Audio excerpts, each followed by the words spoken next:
ಮಕ್ಕಳು ನೋಡ್ತಾರೆ ಗೊತ್ತಾಗ್ತಾ ಇದೆ, ನೀವೆಲ್ಲರೂ ಶ್ರಮಜೀವಿಗಳು, ನೀವು ಖಂಡಿತ ಈ ಕೆಲಸವನ್ನು ಮಾಡ್ತೀರಾ ಅನ್ನೋ ಉದ್ದೇಶದಿಂದ ನನಗೆ ಮಾತಾಡಲು ಅವಕಾಶ ಮಾಡಿಕೊಟ್ಟಂತ ನಮ್ಮ ರಾಜ್ಯ ಅಧ್ಯಕ್ಷರಾದಂತಹ ನಮ್ಮ ಗೋಪಿ ಸಾರ್ಗೆ ಮಾತನ್ನು ಹೊಂದಿಸ್ತಾ, ಮತ್ತೆ ನಮ್ಮ ತಾಲೂಕು ಅಧ್ಯಕ್ಷರಾದಂತಹ ನಮ್ಮ ತಾಲೂಕು ಅಧ್ಯಕ್ಷರ ಪಕ್ಷದಲ್ಲಿ ತಾಲೂಕು ಮಂಜುನಾಥ್ ಸಾರ್ ಅವರಿಗೆ ಒಂದೆರಡು ಅವ್ರಿಗೂ ಕೂಡ ಅಭಿನಂದನೆ ಸಲ್ಲಿಸ್ತಾ, ಈ ಒಂದು ನೋಡಿ ನಮ್ಮ ಇವರು ಮಂಜುನಾಥ್ ಸಾರ್ ಅವರು ಚಿಕ್ಕನಾಯಕನಹಳ್ಳಿ ತಾಲೂಕಿನ ಮಂಜುನಾಥ್ ಸಾರ್ ಅವರು, ನಿಮ್ಮ ಇಡೀ ತಾಲೂಕಿಗೆ ಇವರು ಒಬ್ರು ಹಿರಿಯ ಅಧಿಕಾರಿಯಾಗಿರ್ತಾರೆ ಅಲ್ಲಿಗೆ.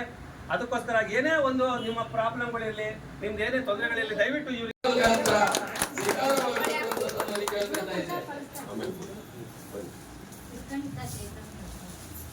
ಲೆಟರ್ ಕೊಡಿ.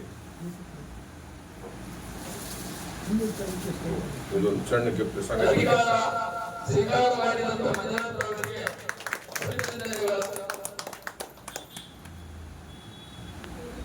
ಫೋಟೋ ವಿಡಿಯೋ ಆಯ್ತಾ?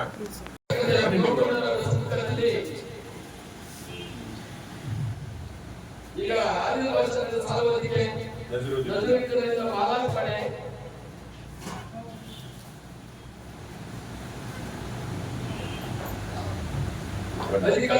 ಸ್ವೀಕಾರ ಮಾಡಿದಂತ ಅಭಿನಂದನೆಗಳು.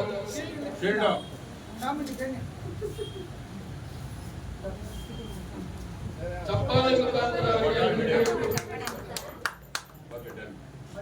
ಕೊಟ್ಬಿಟ್ಟಿದಾರಪ್ಪ, ನಾವ್ ಇಟ್ಕೊಂಡಿದೀವಿ ಅಂತ ತೋರ್ಬಿಟ್ಟು ಗೋಡೆಗೆ ಅಂಟಿಸೋದಂತ ಕೆಲಸ ಮಾಡಬೇಡಿ. ದಯವಿಟ್ಟು ನೀವು ಒಬ್ಬೊಬ್ಬರು ವ್ಯಕ್ತಿಯನ್ನ ನೀವು ಅದನ್ನ ಆಯ್ಕೆ ಮಾಡಿ ನೀವು ಅದನ್ನ